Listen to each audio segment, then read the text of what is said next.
Hey everyone, Tankenstein here. In this video, I'll be doing my best to go over the biggest things that happened in War Thunder in the year 2023, as well as to provide some of my predictions on what at least I expect for War Thunder in 2024. There has been a ton of upheaval, some growth, and things that have never happened before in the history of War Thunder, making 2023 arguably the most important year in War Thunder's history. Will similar changes continue to occur? Who knows, but with that being said, let's just jump into the video. Now, first and foremost, and this is something that actually happened a bit more recently, we had hackers and cheaters being banned. That's right, many thousands of cheaters were banned over the last year, with Gaijin saving the best again for the end of the year, with reportedly over 40,000 cheaters being banned in one fell swoop in December 2023. Now, Gaijin only officially acknowledged around 7,000 that were banned, but reports have said that that number might be much higher, with a total of 40,000 or so, which might be accurate. Regardless if it's 1 or even a million cheaters, as long as they are no longer able to ruin War Thunder, I am more than happy that they're banned. I mean, heck, to illustrate how bad the cheating problem actually was in War Thunder this year, there was even the official War Thunder eSport tournament. I believe it was the anniversary tournament, and there were cheaters in that. Pretty damn crazy. It's absolutely bananas, but I think even they have been banned as well. Now, that being said, there have also been more leaks than ever. Now, a lot of people are going to say that what was sent to Gaijin, largely via the War Thunder forums, weren't actually leaked documents, but rather were sensitive documents or could even be found online via an easy Google search. The thing is, as long as it remains even sensitive in the slightest, Gaijin cannot use it. Besides, how many things are only a Google search away, whether it's illegal substances, videos, etc.? Military documents are also findable on Google, whether they should be or not. So regardless of how easy these documents are to find, if they are at all sensitive, Gaijin can't use it, and if the leaks get bad enough, let's say if actual currently in use vehicles have extremely classified information leaked about them, that could end up being a death knell for War Thunder. Let's hope that never happens. Next up, we had the Battle Pass seasons, and this year, kind of like the year previous, and I think previous to that as well, we saw 4 brand new seasons start in 2022. From Royal Guard at the beginning of the year, Her Majesty's Hussar,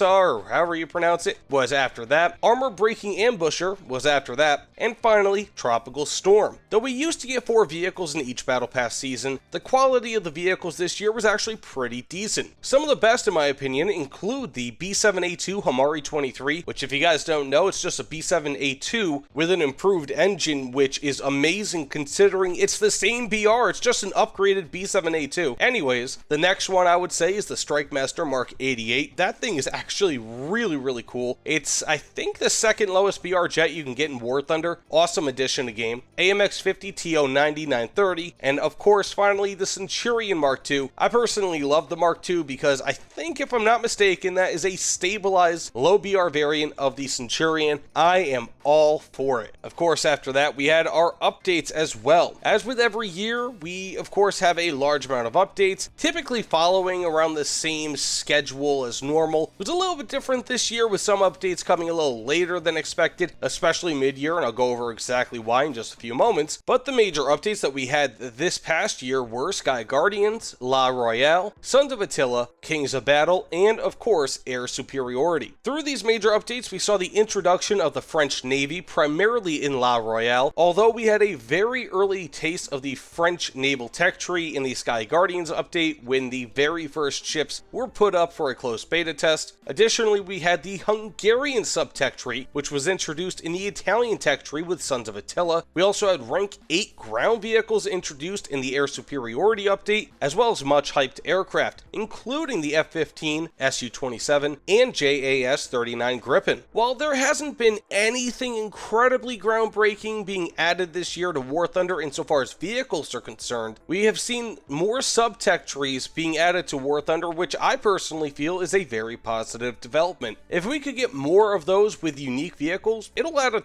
ton of variety to War Thunder. Next up, of course, we've had our events, and of course we had our standard events, Summer Extreme and Winter Extreme, as well as 2 crafting events, of which were titled Repair Factory and Tokoshu Haiki. Then, of course, we also had our sales, which were for the most part normal, though some people took offense to the bigger sales this year, namely the the anniversary sale, as many of the most popular vehicles that people wanted to purchase were not covered by discounts. You know, I mean, that happens with every sale. I mean, you're not going to get every vehicle on sale, but it did just so happen that pretty much all the most popular vehicles were not up for sale for one reason or another, unfortunately. And then, of course, for the anniversary event vehicles, we had the Mouse making a return as always, and the TOG 2, which was so cool. TOG 2, one of the coolest vehicles in War Thunder. It is just a brick house. What a freaking awesome vehicle. Gaijin should be adding more vehicles like that with each anniversary. I hope we have at least an equivalent cool vehicle being added next year. And of course, one other thing that happened during the anniversary that I feel like was overshadowed by the TOG 2, but was really, really cool, Battle of the Atlantic. It was the first true time where we could actually play with submarines in War Thunder. These were actual submarines. A few years ago we had, I think Silent Thunder was the game mode, but was extremely buggy. It was using like modern submarines. It was just all over the place, but we just got our first taste possibly of what we could expect submarine warfare to be like in War Thunder with the anniversary this past year. So really, really cool. A landmark achievement, or I guess in this instance, a watermark achievement. We also had, going back to April Fool's, the mobile infantry event, where basically it was just testing out a whole bunch of different infantry things and a whole bunch of other things. You could even bring tanks into it. It was a really cool game mode, a bit simplistic, but it was one of the more fun April Fool's events that they had, I would say, over the last few years. So a pretty cool addition to War Thunder. Plus, of course, you could get yourself a bunch of different rewards. So it was just a really cool thing, but again, pretty typical of your April Fool's events for War Thunder. Aside from Atomic Thunder, which I forgot to mention in my original audio, the biggest thing I forgot to mention, and I cannot believe I forgot to mention this, War Thunder Mobile was released officially in August of this year. Absolutely crazy. Huge moment for War Thunder and its history. I mean, I guess it kind of straddles the line of being War Thunder or just simply a new category of War Thunder Mobile news, but I feel like it is still worthy of being in this video. Definitely big news. Also, let me know in the comments below, do you guys even play War Thunder Mobile? I wonder how many people play it. I used to play it a little bit, but quite honestly, it became a bit tedious, more so than War Thunder proper.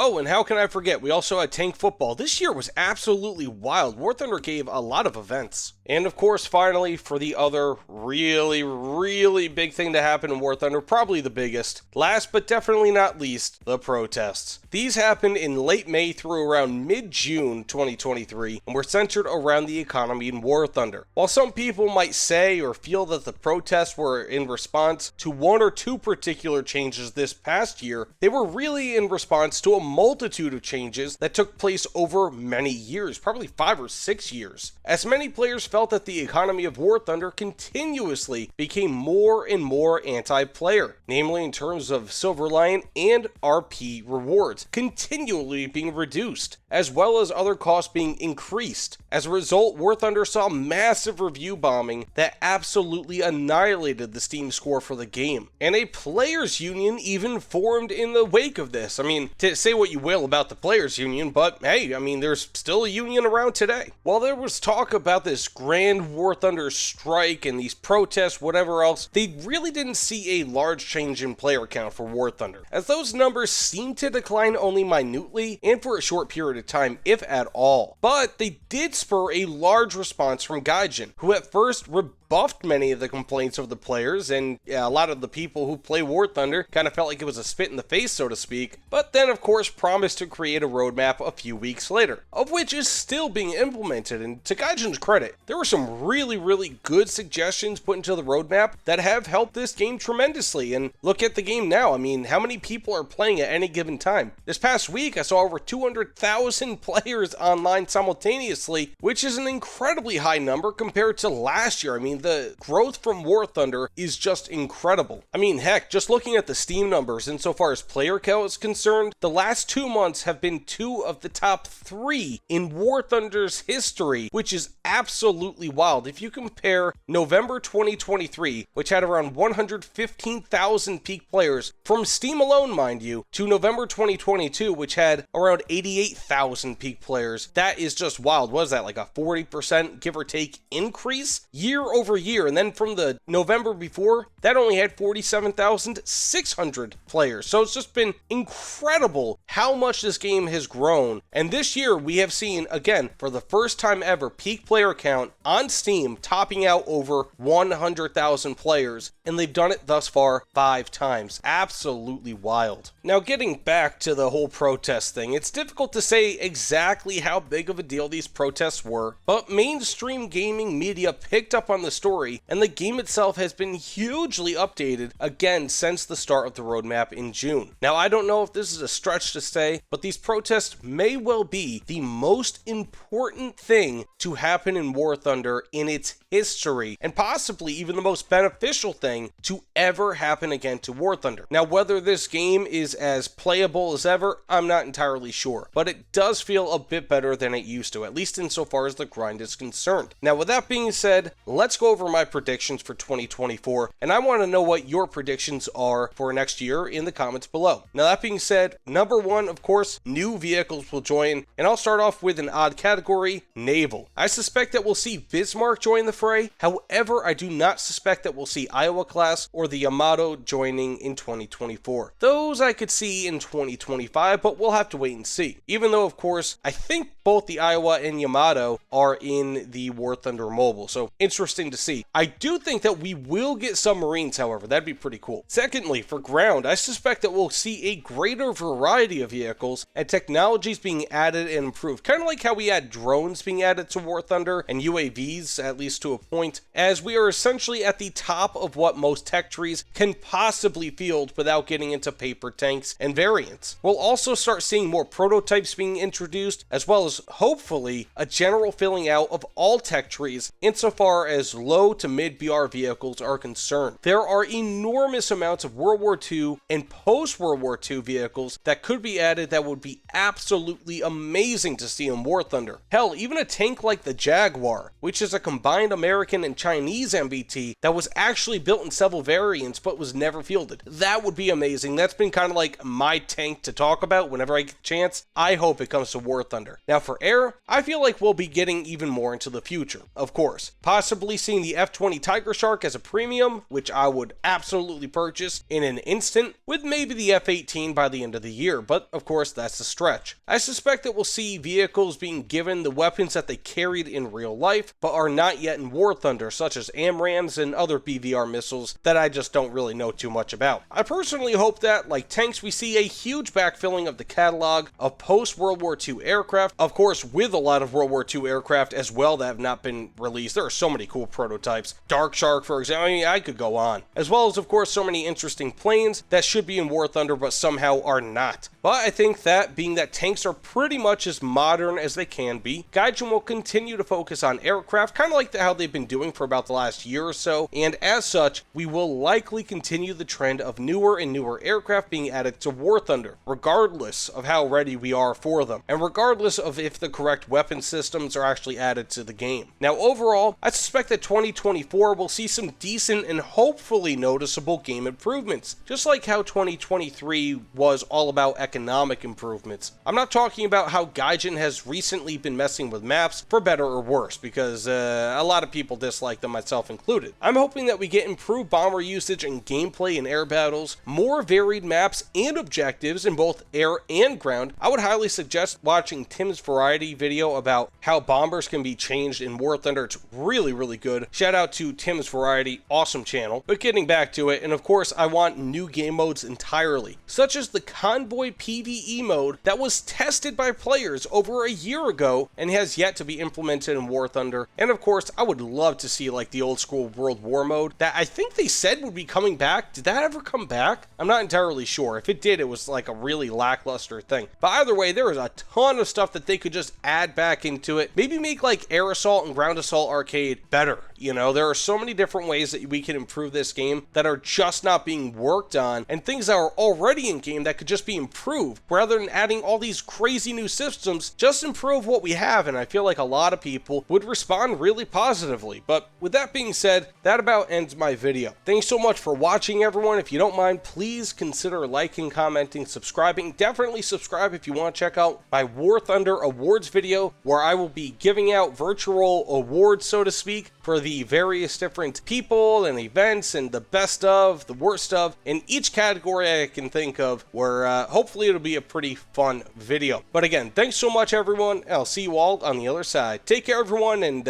Happy New Year.